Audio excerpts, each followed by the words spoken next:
Mesdames et messieurs, une remise de diplôme sans aucun invité. Mon oncle a annoncé que sa caméra filmait la salle vide que j'avais louée. Le bruit de ses pas résonnait entre les rangées de chaises intactes. Chacune d'elles rappelait cruellement qu'il n'était pas là. Je me tenais sous les lumières crues des néons, faisant semblant que ce moment signifiait encore quelque chose, quand mon téléphone a vibré avec le premier message qui allait tout changer. Puis est venu le deuxième, et le troisième. Chacun plus tranchant que le précédent. Les gens pensent que le pire était de rester seul dans cette salle, mais ils se trompent. La véritable trahison ne s'est pas produite là. Elle s'est produite après que j'ai souri. Je m'appelle Élise, et d'aussi loin que je me souvienne, j'ai toujours été la responsable discrète, la fille qui vérifie 2 fois que la porte d'entrée est bien verrouillée, l'employée qui classe ses échéances par code couleur, la sœur qui décroche à chaque appel commençant par « et », petite question rapide. Les gens disent que j'ai une présence apaisante. Mais le calme est simplement ce qui arrive quand on grandit en colmatant des brèches que personne d'autre ne veut admettre. Ma famille aime se vanter que nous sommes proches, pourtant. Ce qu'ils veulent vraiment dire, c'est que je reste suffisamment proche pour réparer tout ce qu'ils laissent tomber. Maman, Isabelle, appelle ça être attentionné. Papa, Philippe, appelle ça être pragmatique. Léo, mon frère cadet, appelle juste ça être pratique. De l'extérieur, nous ressemblons à ces photos de fêtes de fin d'année alignées dans le couloir de leur pavillon de banlieue, tout le monde souriant comme si nous avions répété la scène. Mais même enfant, j'ai appris à me tenir légèrement en retrait. Le projecteur était toujours braqué sur Léo, notre enfant prometteur, tandis que je devenais l'échafaudage en arrière-plan qui tenait tout en place. Ce schéma s'est étiré jusqu'à l'âge adulte. Pendant que Léo passait d'un hobby à l'autre et enchaînait les petits boulots éphémères, je jonglais entre un poste de cadre en CDI et des missions freelance pour payer mes propres factures, et souvent les leurs. Chaque fois que j'essayais de prendre du recul, maman penchait la tête et disait quelque chose de doux mais coupant comme « Tu sais que ton frère a eu une année difficile ou « Tu es si forte, ma chérie, c'est pour ça qu'on compte sur toi ». La force, dans notre maison, signifiait porter plus que ça part sans laisser ses mains trembler. Pourtant, j'espérais que les choses seraient différentes une fois que j'aurais terminé mon master. Ce n'était pas une cérémonie grandiose, mais cela comptait pour moi. J'avais travaillé tard le soir et tôt le matin, m'épuisant à la tâche pour que personne d'autre n'ait à réorganiser sa vie. Quand ma famille a promis d'être là pour célébrer, je me suis permis de les croire. J'avais même loué une petite salle de réception près de l'université. Rien de chic, juste assez d'espace pour des photos et un café gourmand après la remise des diplômes. Le matin de la cérémonie, je me suis réveillée tôt, lissant ma robe sur le lit, imaginant les sourires de mes parents, les taquineries de Léo, peut-être même un rare moment où je me sentirais vue. J'ai porté cet espoir avec moi dans la salle, installant les chaises, ajustant la banderole avec mon nom dessus, fredonnant pour me distraire de la nervosité qui parcourait ma peau. Mais alors que les minutes passaient et que la salle restait vide, l'espoir s'est amenuisé en quelque chose de fragile. Mon téléphone restait silencieux. La banderole s'affaissait d'un côté. Un gardien est passé et m'a offert de brèves félicitations qui semblaient à la fois gentilles et dévastatrices. Je continuais de vérifier la porte, m'attendant à ce que les gens que j'aimais la franchissent. Ils ne l'ont jamais fait. Le silence dans cette salle semblait plus fort que la caméra de mon oncle. Je continuais de faire semblant que cela n'avait pas d'importance. Ajustant le bord de la banderole, redressant des chaises où personne ne s'assiérait. Quand mon téléphone a finalement vibré, je m'attendais à des excuses. Peut-être la circulation est horrible, on se gare là. Quelque chose qui me permettrait de respirer à nouveau. Au lieu de cela, l'écran s'est allumé avec le message de maman, on est à la crémaillère de ton frère. Ne sois pas aigri. Bisous. Je l'ai lu 2 fois, comme si la répétition pouvait l'adoucir. Ce ne fut pas le cas. Ces mots avaient cette douceur familière, celle destinée à distraire de la piqûre. J'ai senti quelque chose se serrer dans ma poitrine, un mélange d'incrédulité et de reconnaissance. Ce n'était pas nouveau. C'était juste plus bruyant aujourd'hui. Avant que je puisse formuler une réponse, un deuxième message est apparu. Papa, le traiteur est sur ta carte. Juste 5 600 €. J'ai oublié la mienne. Le chiffre m'a frappé en premier, puis la supposition, puis la réalisation qu'ils n'étaient pas seulement absents. Ils étaient à l'aise avec leur absence. Ils n'avaient même pas hésité avant de me transférer une facture de la taille de mon loyer. Tout cela en célébrant mon frère à l'autre bout de la ville. Pendant un instant, la pièce a tangué. J'ai cligné des yeux, me raccrochant au métal froid de la chaise pliante à côté de moi. Mes doigts ont plané sur le clavier, incertain de savoir s'il fallait protester ou disparaître. Finalement, j'ai choisi de disparaître. J'ai envoyé un pouce en l'air. Le même emoji que j'utilisais depuis des années pour maintenir la paix.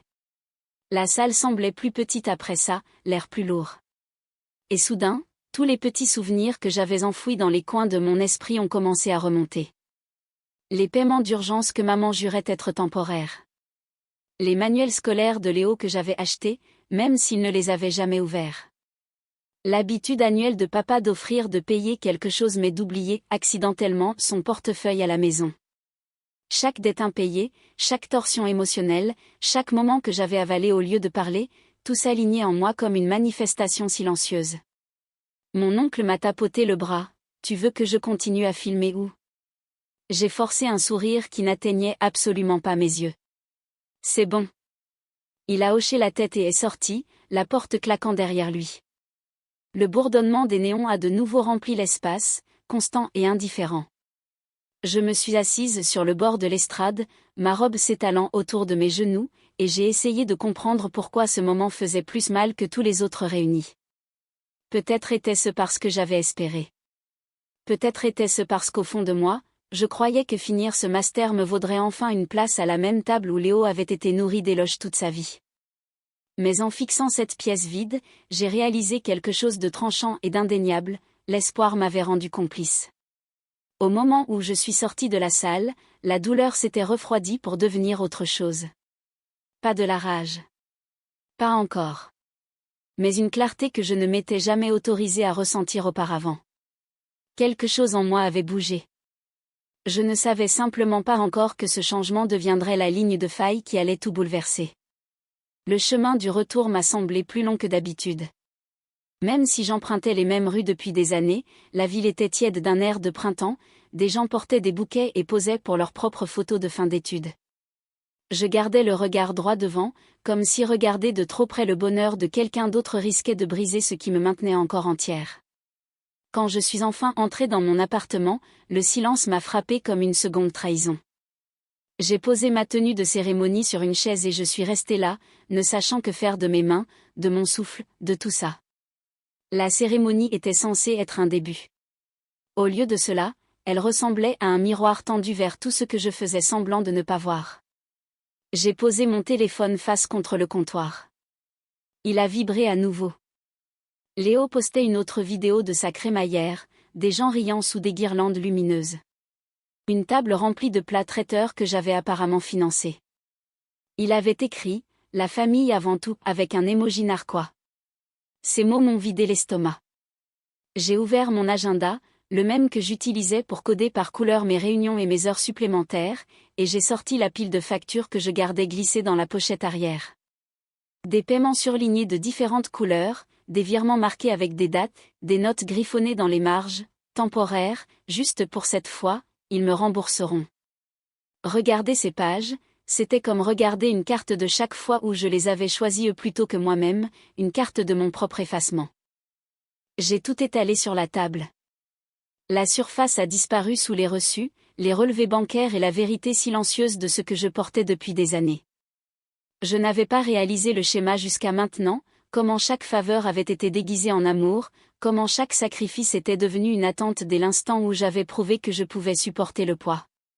Mon téléphone a vibré à nouveau. Cette fois, je l'ai pris, non pas pour répondre, juste pour écouter la vibration résonner sur le bois, un rappel qu'il pouvait m'atteindre à tout moment, mais que je n'avais jamais eu le droit de les atteindre avec mes propres besoins. J'ai composé un numéro. Tante Monique a répondu à la première sonnerie. « Tu es chez toi ?» a-t-elle demandé, sa voix sachant déjà. « Oui. » « Il s'est passé quelque chose ?» J'ai laissé échapper un souffle lent. « Ce n'est pas une chose, c'est tout. » Elle est arrivée 20 minutes plus tard avec un sac de courses et la présence rassurante de quelqu'un qui a survécu à ses propres tempêtes. Quand elle a vu la table, elle n'a pas eu le souffle coupé ni paniqué. Elle a juste hoché la tête comme pour confirmer quelque chose qu'elle soupçonnait depuis toujours. Il profite de toi, a-t-elle dit. Sa voix n'était pas accusatrice. Elle était libératrice. Nous nous sommes assises pendant des heures à passer en revue les chiffres, les messages, les moments qui m'avaient menée ici. À chaque page tournée, le brouillard se levait. Ce n'était pas de l'amour. Ce n'était pas une famille. Pas du genre qui vous protège. Et quelque part entre les dates surlignées et les excuses creuses que j'avais sauvegardées au fil des ans, une nouvelle pensée s'est formée. Calme, stable, indéniable. S'il pouvait me traiter comme une ressource, je pouvais traiter la vérité comme une frontière. Au moment où tante Monique est partie, j'avais un plan. Pas une vengeance, une correction. Une ligne tracée clairement pour la première fois de ma vie. Le matin où j'ai mis mon plan à exécution, la ville semblait étrangement calme, comme si l'air retenait son souffle pour moi. J'avais passé la nuit à tout assembler, copie des paiements, résumé des factures. J'avais couvert des pages de notes sur les virements effectués au fil des ans. Pas chaque détail, pas chaque reçu, juste assez pour faire une démonstration si claire qu'elle ne pourrait pas être déformée en autre chose. Chaque dossier est allé dans une boîte d'expédition simple. Propre, nette, honnête. L'honnêteté, ai-je réalisé, est plus bruyante que la colère quand on l'étale en chiffres. Sur le dessus de chaque pile, j'ai placé la même note imprimée sur du papier blanc épais. À partir d'aujourd'hui, je ne paie plus pour personne d'autre que moi-même. Simple, non négociable. Mon écriture n'avait jamais semblé plus assurée. Quand le coursier est arrivé pour récupérer les boîtes, je m'attendais presque à ce qu'il demande ce qu'il y avait à l'intérieur. Il ne l'a pas fait. Il a juste scanné les étiquettes, l'adresse de Léo et a dit « Ils recevront ça dans l'heure ». Parfait, ai-je répondu, me surprenant moi-même par le calme dans ma voix. J'avais répété ce qui pourrait arriver ensuite. Des cris, des supplications, peut-être le déni, mais rien ne m'avait préparé à quel point mon appartement semblait calme une fois les boîtes parties. C'était la première fois que le silence ne ressemblait pas à un abandon. Il ressemblait à du contrôle. 1 heure plus tard, j'ai reçu la notification livrée. Puis rien. 5 minutes. 10 minutes. Je fixais mon écran, presque amusée par moi-même. Pourquoi étais-je nerveuse? Je n'avais pas menti, je n'avais pas attaqué, je n'avais rien fait d'autre que leur remettre la vérité qu'ils avaient construite avec leurs propres décisions. Et puis la tempête a commencé. Pas avec un appel, mais avec une vidéo. Quelqu'un de la fête a filmé Léo en train d'ouvrir le plus gros carton avec un couteau de cuisine, souriant comme s'il s'agissait d'un cadeau extravagant. Les gens autour de lui applaudissaient, verre à la main. La musique jouait en arrière-plan. Lumière chaude, belle décoration, le tout financé par quelqu'un qui n'était même pas invité. Il a rabattu les rabats, a vu les piles de documents, a vu son nom imprimé encore et encore. Son sourire a vacillé, a trébuché, est mort. Quelqu'un hors champ a murmuré, « Mec, c'est quoi tout ça ?» Léo n'a pas répondu.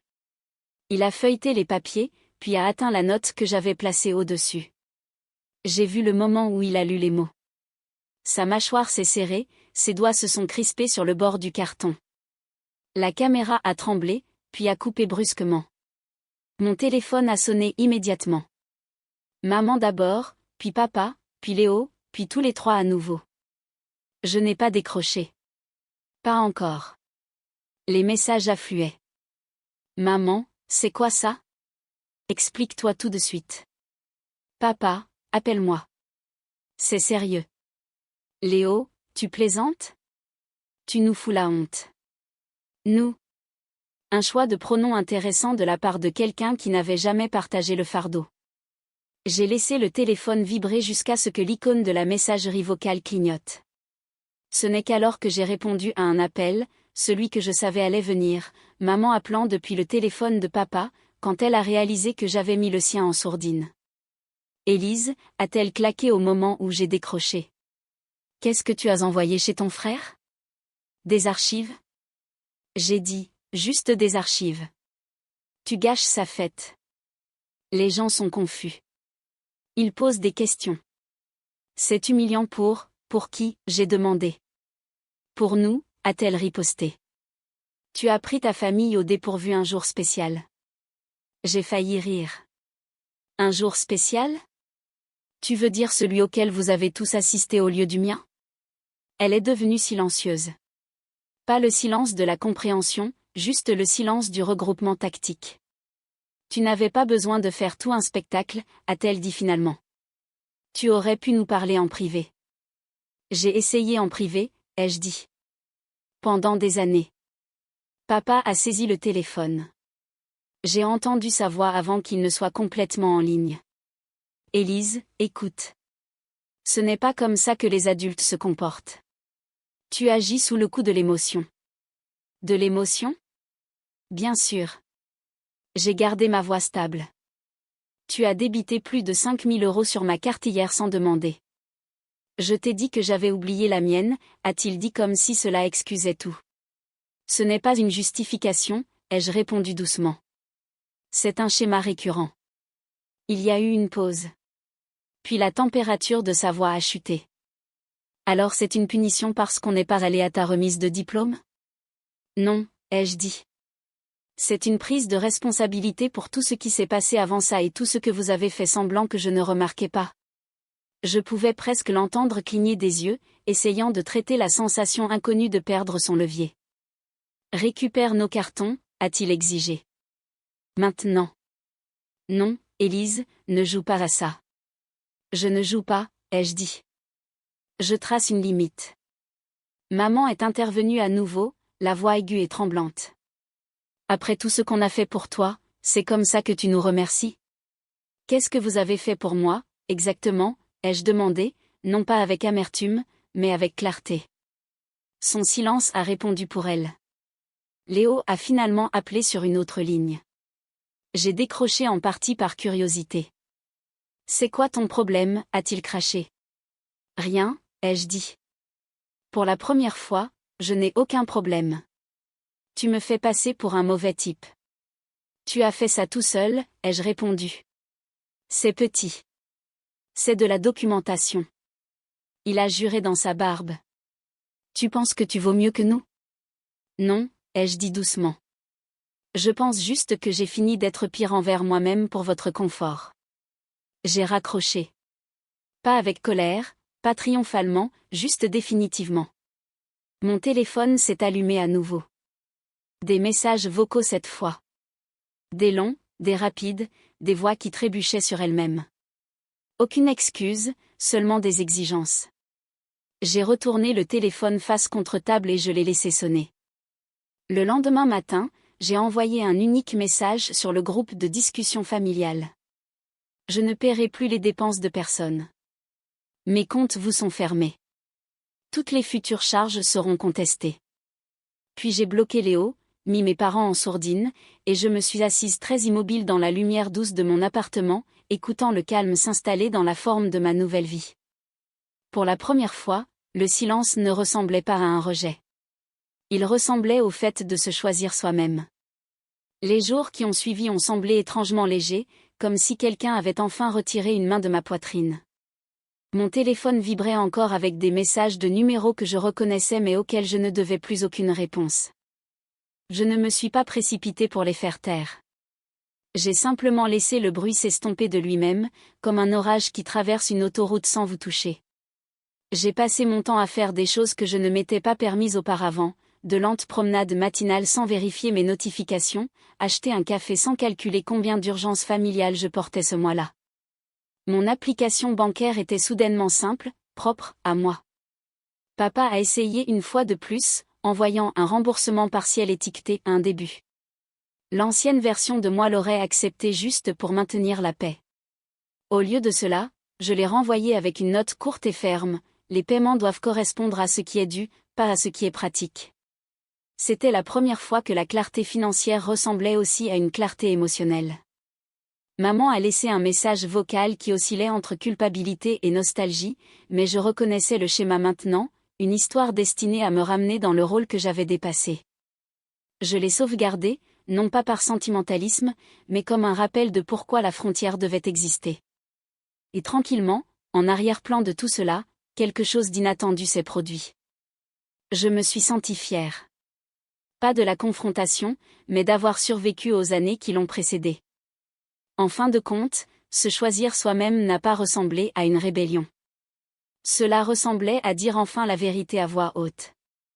Ma famille ne comprendra peut-être jamais la ligne que j'ai tracée, mais je me tiens du bon côté de celle-ci, respirant plus facilement que je ne l'ai fait depuis des années. Si une partie de mon histoire fait écho à quelque chose dans votre vie, partagez-le ci-dessous. Et si vous voulez plus d'histoires comme celle-ci, abonnez-vous pour ne pas manquer la prochaine.